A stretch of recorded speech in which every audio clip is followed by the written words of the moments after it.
Okay, what else the hell did I want to talk about today?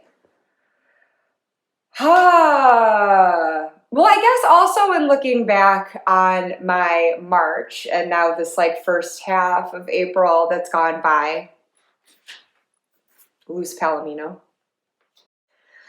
One thing that was really fun for me back in February was to do the Scooby Decks and Big Bad Decks tag, and it seemed like it wasn't until March that the VR started trickling in for that as it got closer to the release of the Buffy deck, which, ooh, sitting right next to my Buffy shrine here.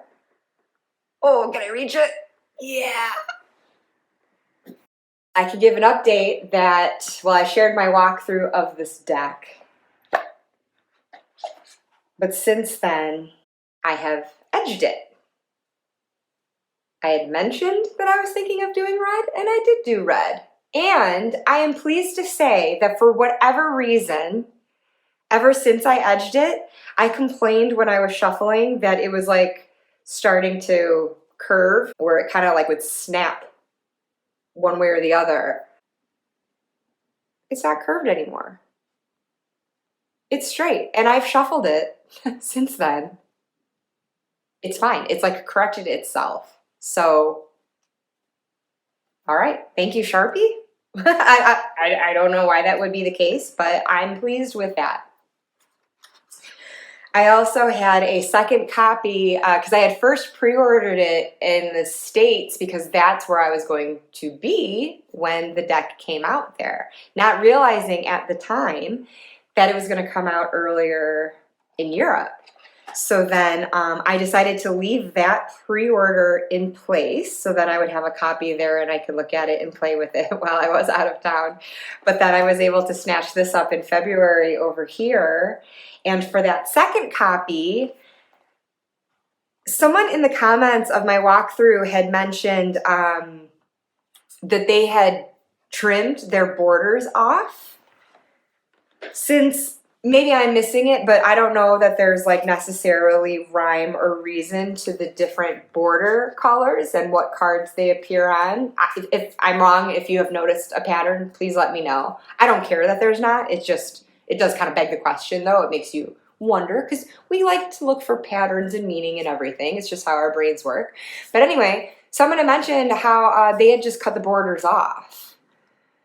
So everything just looked the same. And so I think with my extra copy, when I am so inclined, that that's what I'm going to do. But I have not undertaken that yet.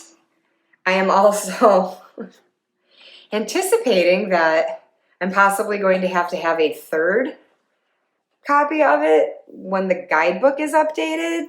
That sucks unless they will just do a guidebook replacement. That would be awesome because obviously I did a first impressions walkthrough. I hadn't like really read through the guidebook other than what I was peeking at during that walkthrough if I just wanted to check something. So even for like the cursory extent to which I looked at it during that walkthrough, I could already see that the minors weren't matching in their descriptions with the cards. And that's the only bummer as far as I'm concerned with the deck. And I mean, and that's a big bummer. That's a big oversight. I mean, I'm an editor and it just kind of gives me hives like knowing that no one looked over that and synced that, but I'm sure it is like a completely separate process. But it is too bad that I don't know why there would have been that disconnect between the art and the writing and everything. But I'm sure they're going to have something awesome to replace this guidebook with that will bring everything back in sync. So I keep with the faith of that. And in the meantime, I do know the show well. I could see where that would really be a problem.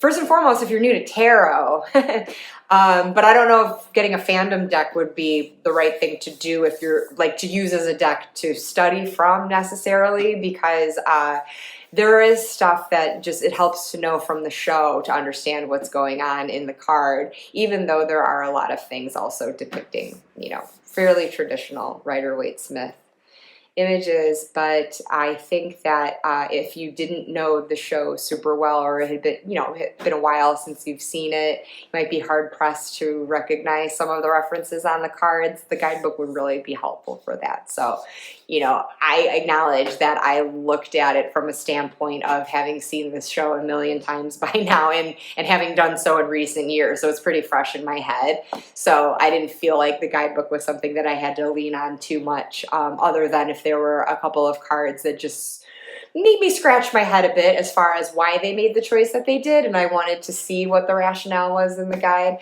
But again, I know the show well enough that I can make my own meaning from the cards, so that's okay. But for others' use, I completely get where that would be a disappointment. But I am not taking back my super excited reaction to this deck, though. I think they did do an awesome job, and I'm really happy with it. But speaking of decks that I had ordered and had sent to my mom's house in the States, in addition to my second copy of Buffy that arrived while I was visiting there, I had decks waiting for me, or maybe ordered while I was over there and got it before I left, because sometimes it's just easier to do. It could save on shipping. That's usually the case, or maybe it's just not available in the UK. So I wanted to share some of those newer acquisitions, one of them being this Primrose and Prose Oracle. That was waiting for me over there, and I don't have the boxes for it anymore, but they looked like this. This is a box for a Memento Mori expansion pack for the Memento Mori Oracle by Claire Goodchild that I have and have shown, where it's a Lenormand style deck. It contains all 36 of the original Lenormand cards, but then you have this many more objects featuring in that you can read in a similar way. But then I got the Oracle of Oddities first, second, and third edition. So each one came in a box this size. And I've just recycled them because I've mixed them all up into one big deck. I don't know which was from what edition. I don't have plans of rehoming this anyway, but if I did, it's not like I would take the time to figure out which one was which edition. In any case, I need to edge this still. I would like to do it in distressed black like I did with my Memento Mori. But I was very drawn to this because, as I indicated in a recent video, I have Lenormand decks. I don't use Lenormand to a great extent, though. If anything, I'm pulling a few cards as a clarifier or an elaboration on a tarot reading. I struggle sometimes with it. Like I don't feel confident in my abilities to interpret Lenormand. Like I feel like I've got the idea, but I definitely understand. It's weird. It's like I understand what the cards are, and I understand how you're supposed to approach reading them. There's just something in my brain, though, that doesn't click when it actually comes to doing it. I can do it to an extent, but not a very skilled extent. So the problem I ran up against then with the Memento Mori is just that kind of lack of ability to interpret those types of cards. And not that the Memento Mori has to follow the Lenormand rules. I think you can use it however you want, but it is more of a, why don't I just grab a few of these? It is more of a fortune telling style card with everything being objects. So you've got to have some keyword associations at the ready, really, for those objects and what they mean. Unless there is something about looking at it, you can intuit something from it, but a lot of the times, you know, some of these I might not necessarily, like, for example, a sextant. I don't know. I don't look at that and have a, oh yeah, that means, you know, it, if you know what I mean. And also, I just really haven't figured out like how I like to use cards like that. Like how many do I draw, and just interpreting them in relation to each other. I feel like I have to keep working on like a system for it that works for me. And meanwhile, though, I do like an oracle card that has a keyword on it that is just something more expansive, and I don't need to be sitting and dwelling too much or having to run to a guidebook to figure out what that means. Like sorrow, you know, I can take it from there. So that's the biggest difference, and I think that makes this a much more usable deck for me. And it was interesting getting the 3 editions, because I took that to mean like there'd be more overlap in cards, like some were being redone, and so a new edition was being issued, but it seems more like it was just an expansion on what already existed. So there were only 2 cards that actually overlapped. And yeah, I like it. So this is new. So this is a nice big chunky deck that I've added in. And speaking of chunks, another stateside purchase is creating another deck combo for me. I had mentioned in my Scooby Decks video the postcards of the Liminal Space, because I was using this to represent Anya. And I knew at the time that it was out of print, and in looking up what the deck is known as now, because it had gone out of print, but I knew it came back as something. So then there's this Visions in the Liminal Space. I thought maybe it was just a reprinting, maybe they had just changed some images, but it does seem to be a different deck entirely. Like I was comparing keywords in the guidebook and I didn't see crossover, and it didn't go all the way through, so I'm gonna feel really dumb if there's like a ton of repetition that is in here, but as far as I can tell, it seemed like it was a different deck entirely. The backs, this is the original one, this is the new one, but it's the same linen playing card quality, card stock, same type of artwork.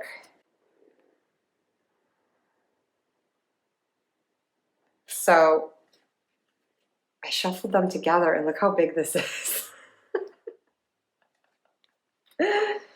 Forget how many cards this is. I genuinely don't even know how many cards this is. I didn't even look at it before. I was just, it's such a good card stock. I was just so excited to shuffle them together. So I did not do my due diligence on this at all, to count the cards and just to absolutely verify that there are no doubles in the deck. I am such a child, like, impatient much. It's like, gimme, now. So anyways, so I've got this big mother, and I found that I have liked using this with This Might Hurt, which, while I'm talking about deck acquisitions, recent ones, give me a sec. I had shared in a declutter video last year that I was rehoming my This Might Hurt, and I did do. I found a lovely owner for it. And then watching one of Lisa's videos, looking at it again, I had rehoming remorse. Except no, I don't want to say that. I don't regret rehoming my copy because the person who received it seemed so excited about it, and I just feel like it really did find a good home. So I'm not going to regret that at all. But I did like realize like, oh, I do miss it. And I really didn't expect that. I thought that I was just over it, but there was something about it that was really pulling me to it, seeing it in Lisa's video, and I knew that the mass market edition was going to be coming out, and I haven't even watched actually a comparison between the two, so maybe I would have had nothing to worry about, but I all of a sudden kind of like panicked, like, oh no, is this mass market going to come out? I loved the indie edition. I loved how the cardstock felt. I loved the holographic edging. I didn't really, know what the mass market was going to be like, and so I just didn't want to miss an opportunity to still have the indie version. So, so I very like impulsively repurchased it. But the fun thing was that my original copy had the pearl holographic edges, and I decided to go with the black this time, which does have a rainbow in it. But it is so interesting to me what a difference that has made. I don't know why, because obviously the deck's artwork is exactly the same. But this just gives it a different vibe to me than what my other one had, just by virtue of the edging. So I just feel like it is a different deck. I mean, and physically, of course, these are new pieces of paper. This is not the same copy that I had given. But just like, I don't know, the tone of it, the feel of it, like it just, as someone who does personify my decks, this one's speaking to me in a subtly different way than the other one. I could not begin to explain to you why I feel that way. And maybe it is just also the shifted mindset that I had. Or when I was last working with it, I was kind of like, eh. And then with this copy, I was like eager to have it back again. Oh my God, why do I keep dropping cards? Oh.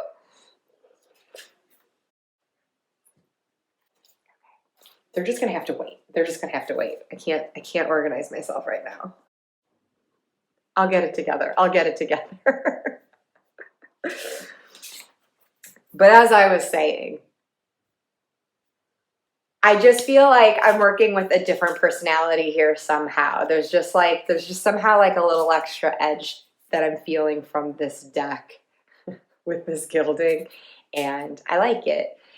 I again also am receiving it in a more receptive frame of mind, and it's just been like a love affair that I'm having with it again. And I did not even feel this excited when I got my first copy.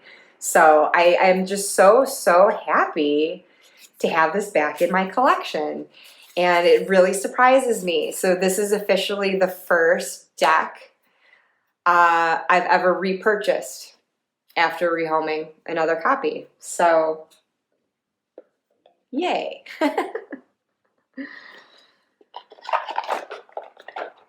I don't anticipate having that kind of remorse for many decks, but I have heard how it can happen, and I'm not too impetuous when I rehome. I really was ready to move that one along, so it was interesting to experience that sense of wanting it back and then absolutely adoring it after the fact. So I don't know. I like this pace though now, where I do feel like I am bringing in less decks in a span of time than I was last year or the year before that. And I do feel like it's become less impulsive. I used the word impulsive before, but I do feel like I'm becoming more aware of what works for me, what does not work for me, having more hesitance bringing something in just because others are talking about it and I think it's pretty. I definitely am getting better at just being able to appreciate a beautiful deck and appreciate that it's working well for someone else, but knowing that that doesn't mean that I'm going to have the same experience with it. So I'm hoping that that's going to help kind of curb a bit of the inflow outflow that's going on, although here I am showing new decks that I acquired. So continuing with that, I would be remiss not to share that soon before I left town, I did obtain the Fyodor Pavlov Tarot. This one I had been waiting for a long time, not an impulse buy. I had kind of missed the boat on it. Was it a Kickstarter, I think, project? And it wasn't available, so I've just been patiently waiting for it to come out mass market. And what a beautiful little hardcover guidebook it comes with. And this just feels in the spirit of all the cards I showed that are going to go on the April tarot table. Just this very classic style, but like wonderfully updated with more diversity than you would typically find in something so traditional looking. Just the flourish of this art style is so in keeping with the cards that I showed before. Here.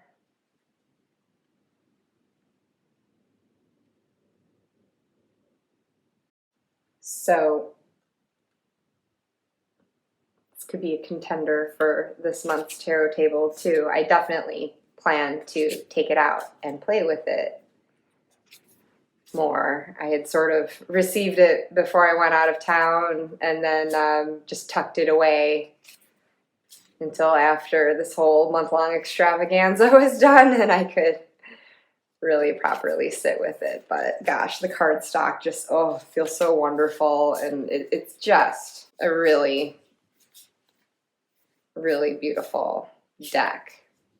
Oh, this reminds me, this deck is going to be the first time that I'm actually not going to use the Queen of Cups as my signifier. Here's the Queen of Cups. She's beautiful.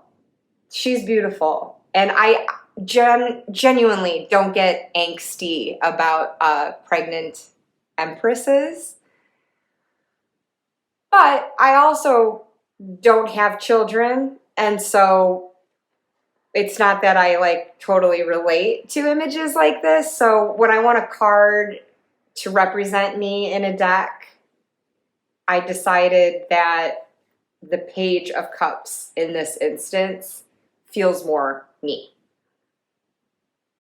So I'm going to be running with her. So to wrap up with two more recent acquisitions, another deck that I had been waiting quite some time to acquire, but not because it wasn't available and I wanted it. It's like with the Primrose and Prose, I just continually talked myself out of it. And this one more so was always like a big, nah.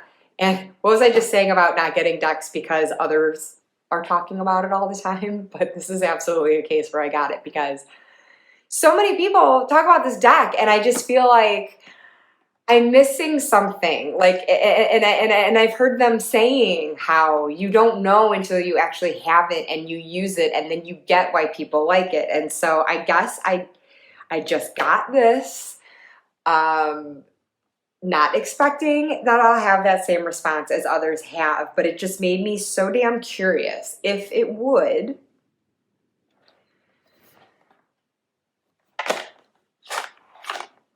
the Anna K.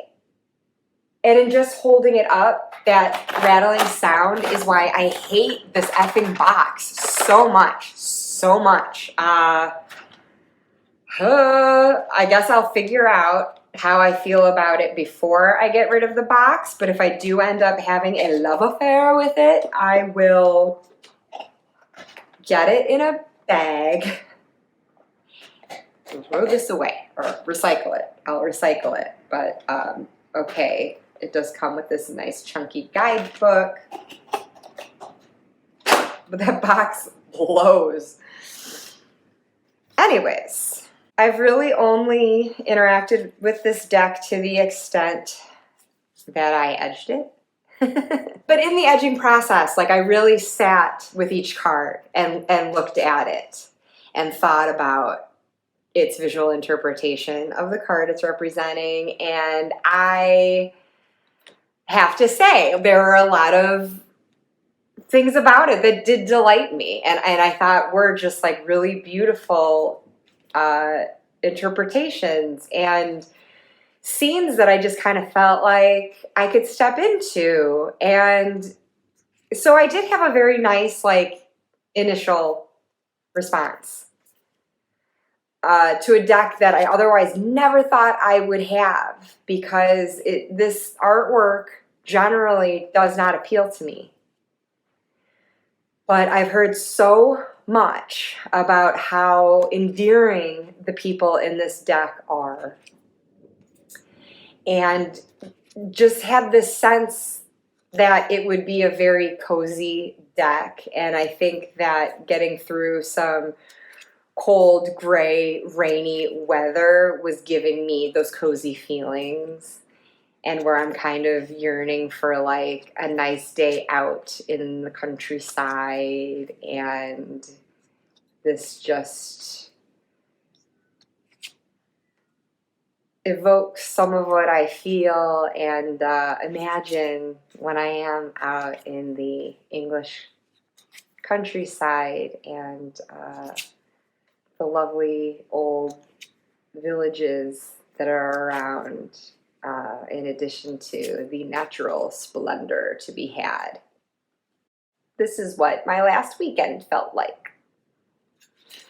So it does feel very cozy. It kind of feels like a mug of hot chocolate right now. And I just really need to sit and properly do readings with it, and just kind of waiting for the right time when I will want to do so. But meanwhile, going along with that very earthy feeling that I got from it, I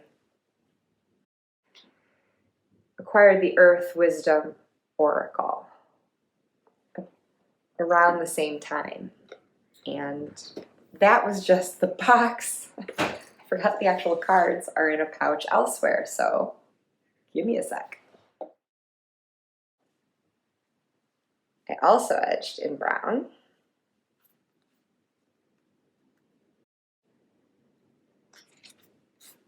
Yeah, just more of that feeling that I get out in the countryside over here, and you know, the more historical depictions. You feel that. You feel history here everywhere that you go. Whether it's seeing something like this, such as when I was recently out at Stonehenge, or even just in the architecture. Oh, speaking of, just in the architecture of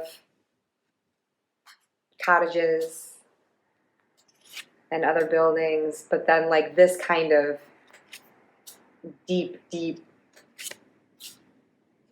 more ancient history is very strongly felt as well. So I don't know if I got it necessarily to be direct pairing, but it just seemed like it would be nice with the Anna Kay.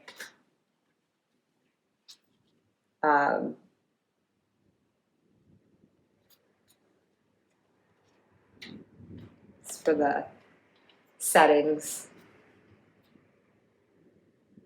time and location wise, it seemed to gel.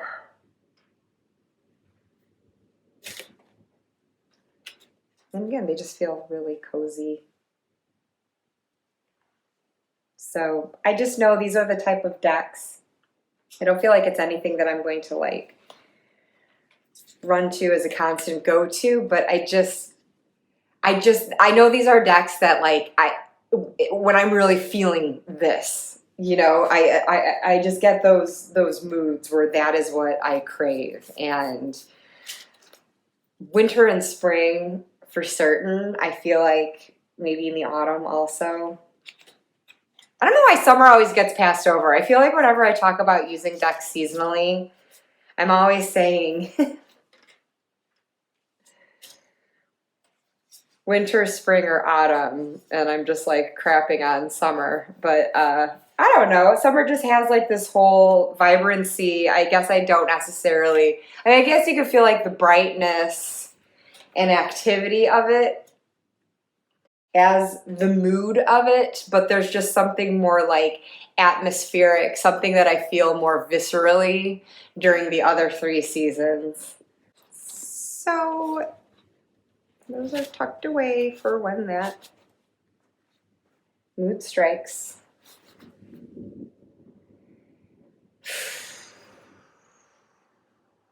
When is this everything? Am I quite done here? I think I covered everything I wanted to cover. Again, this is why this is a, you know, getting my decks in a row video. I've been like very like out of routine, kind of just getting things, you know, organized again and organized in my mind, and just kind of looking back as an overview of what I've been up to. I would say as far as the cards are concerned, yeah, those were my main practices. I Ching, rolling into the deck and walk, ongoing with Dawn Michelle's monthly medicine. Talked about my tarot table decks for April, my recent deck acquisitions. I think that's about right. I'm seeing the Buffy deck in the corner of my eye. It's just reminding me, Orshi at Dragorshi's Tarot has not only done VRs to both my Scooby decks and Big Bad decks, but she has created her own spin-off tag for the spin-off show Angel. So hashtag Angel Decks. And I finally was able to watch her video for that. So much fun. Challenge accepted. I do intend to do a VR to that soon. I just have to pick my decks for it still. And I'm intimidated. I think it's going to be really difficult. I had a hard enough time with the Buffy characters, and those are ones that I feel like I know very well. But Angel, I'm feeling a little more out of my depth on this, so we'll see what I come up with. But yes, I plan to have that ahead. I do plan to get back to my moon cycle spreads to share with you. And yeah, we'll just see how it goes. In the meantime, thank you so much for joining me for this like smorgasbord of randomness. And yeah, just let me know in the comments what you've been up to, what your practices are for spring, what your go-to decks are for spring. Are you participating in the deck and walk? If so, how's it going for you? And oh, that actually reminds me of something I did forget as far as like my little practices go. Sylvain and Sylvain's Deadly Sins, the 365 yellow bricks challenge, or whatever you might call it, where we're reading a chapter of a book in the Wizard of Oz series every day and doing tarot spreads and journaling in relation to that. That is currently on a temporary break, which I am so grateful for because of all of the above that I have said and all the catch up that I've been playing. I was falling behind in that for sure. So I am really glad that it gave me a chance to kind of catch up and finish up the last book that we worked with. And then I have some time then before we're diving into the next one. So that'll be something picking up again, but not something that I was super active with in these last few weeks. So that is officially my last thing. And if you're participating in that as well, also let me know how you've been enjoying it. And all right, time to wrap this up. I'm so sorry. I'll clean up this mess that I've made here, maybe go take a nap, and I'll have it more together when you see me next. Hopefully. Okay, bye.